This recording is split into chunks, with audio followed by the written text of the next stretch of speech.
Hello, dear viewers. I'm delighted to see you again after 2 months of absence. It's good to be back with you as I miss you so much. This is Football Planet, your weekly show for everything football. Coming up. Finally, a Super Cup of Africa for Wydad Casablanca. The third attempt was finally the right one for the winning Moroccans on Saturday at home with Congolese TP Mazembe. Magic System, the modern slavery of African footballers, is title of a book that speaks about the cynicism of a system that reduces thousands of African players to mere objects of trafficking, victims of rogue agents and complicity of certain clubs. We'll discuss this later with one of the authors. And then a bit of women's football and the big disappointment of Côte d'Ivoire in Abidjan. They were smashed by Ghana in the final of the first edition of the West African Football Union Tournament. Details right now. We begin the show with the CAF Super Cup.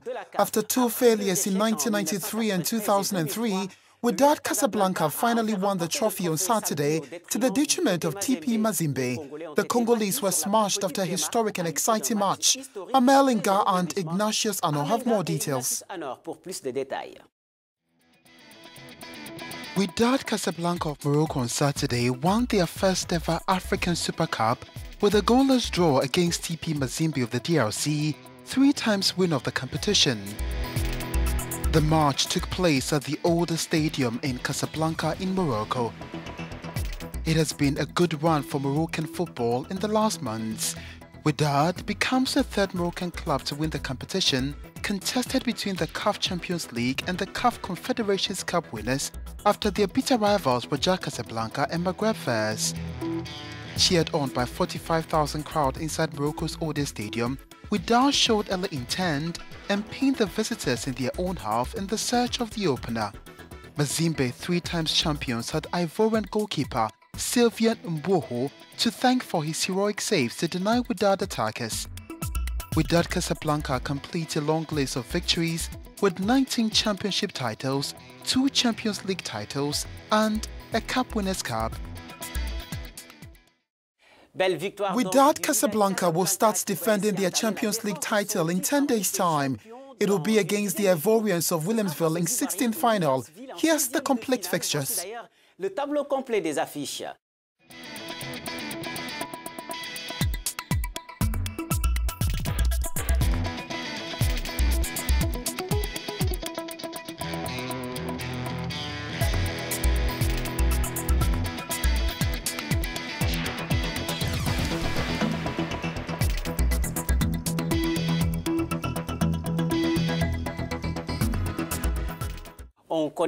We also know the 16th of the CAF Cup final with big shocks in prospects. Take a look at this.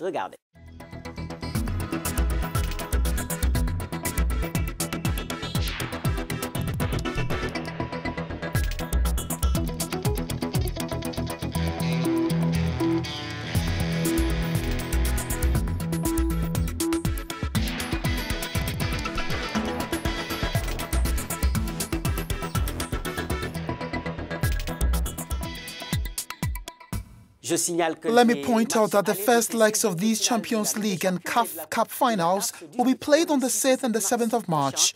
Also in Europe, the draw for the round of 16 of the Europa League was held on Friday. It's worth noting, this is tempting AC Milan Arsenal side with a test for the Champions League.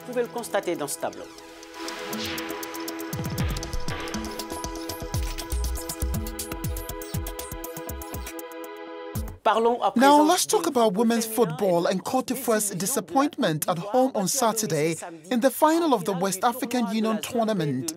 Ghana's Jeanette Ejuri's only goal was enough for the Black Queens to win the first edition of this tournament, which brought together 8 teams from West Africa.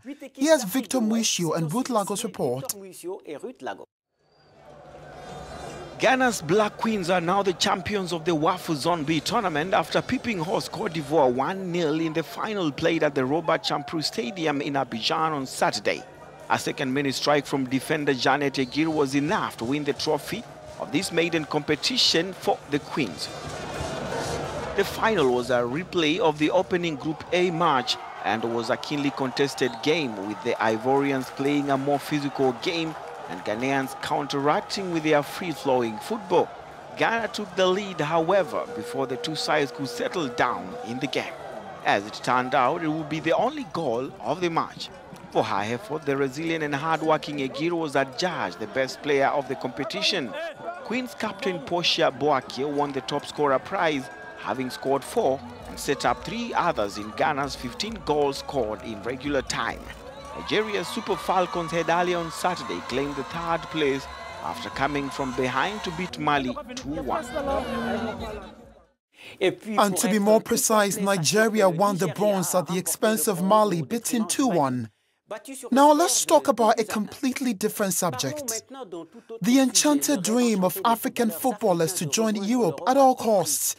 An ardent desire nourished by thousands of young people from the continent. And we're taking you to Morocco for a poignant report on migrants who are comforted by football and hopefully become a professional someday. A training session for a football game on a pitch in Casablanca, Morocco, was a simple scene at first sight. But these footballers have something special about them, as they're all migrants. Malians, Senegalese, Ivorians, and others, each community to its team, and inter-community tournaments are organized. Football is one of the rare moments of joy for these migrants who live in rather difficult conditions. We organize ourselves between communities in teams of 5 or 6 on the field with conditions that are not up to par. We play with that, but thanks to God, we at least please ourselves. Maybe not everyone's distraction. These encounters are a real start for those of them who dream about a career in Europe. Yes, football is my job. Once I get across, I hope to play with Real Madrid, God willing, of course. But the road to Madrid is full of pitfalls, since these men are candidates to the West by rather dangerous routes, thus beginning their careers here in Morocco. Ways as dangerous as a cynical system that reduces thousands of African footballers to mere traffickers. And to understand a bit more about the undercurrent of this ruthless system, we have on the line Barthélemy Goliath, co-author of the book Magic System, The Modern Slavery of African Footballers, who finally unveils these wrong practices. Hello, Barthélemy. In your book, you use the word slavery, which some might describe as too strong. What did you base your assessment on? Eh bien, écoutez, effectivement, on parle d'esclavage, mais on précise bien d'esclavage moderne. Well, yes, we are talking about slavery, but we are talking about modern slavery. So from the beginning, our assessment is based on a field observation. We spent 9 months in West Africa in 7 countries in total. That allowed us to observe that young West African players were no more considered raw materials like oil or gold. In fact, European clubs, through networks of corrupt agents, took these young players to Europe in order to sell them at higher prices on the European transfer market. Huge prices that allowed them to have big profits. To return them to the question of this notion of slavery, which we understand perfectly, perhaps controversially. In our sense, it is not because we speak of modern slavery.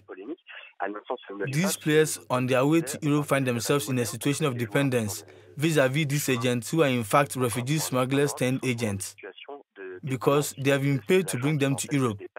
And on unemployment, they often confiscate their passports, for example. So suddenly, they are in a situation of dependence. They find themselves easily undocumented in countries where they do not speak the language in situations of distress. And at the moment, the agents touch the wages of the players who play football, for example. So if you want, that's why they are all slaves. What about FIFA's role in setting up mechanisms to combat such practices? Are these mafia networks escaping him?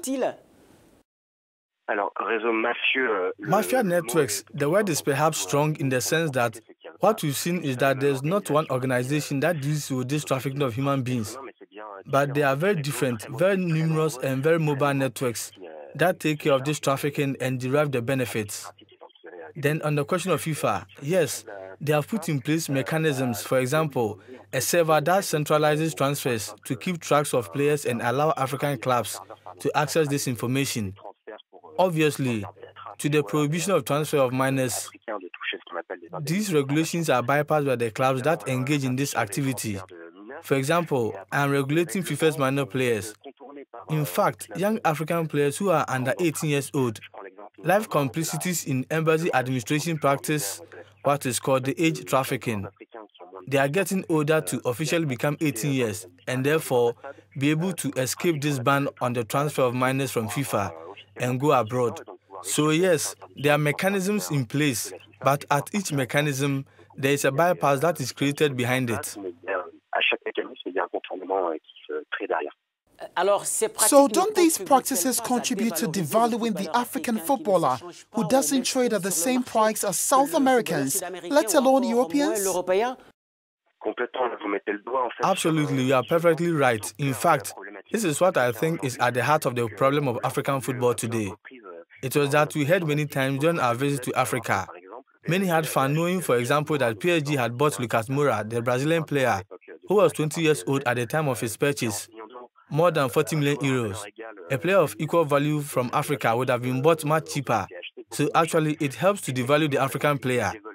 European clubs are looking to recruit as young as possible African players to see if they will be able to adapt to the climate, the social conditions, and sports in Europe, and to train them younger. This suddenly makes African players live younger and younger. Behind what's going on, this deal is a big blow to the local leagues as they lose their quality players. The best players leave at a very young age, so those who compete in the championships are not all that good. So the box office revenues are very low and the clubs have less money. Others at least kept their best players until 21 or 22 years old. This is the case of the South American Championship, like that of Brazil, which was able to retain Neymar until 21 or 22 years, which is still something beneficial for the attractiveness of the championship. And it's not the case of the African League, unfortunately. Thank you very much, Barthélemy Gillard, co-author of Magic System, The Modern Slavery of African Footballers, the result of several months of research in several African countries. And that's all for Football Planet, which is available on our website, africanews.com. You can also interact with us at the addresses that are currently displayed on your screen. See you next week, same time, same channel, Africa News. Have an excellent week.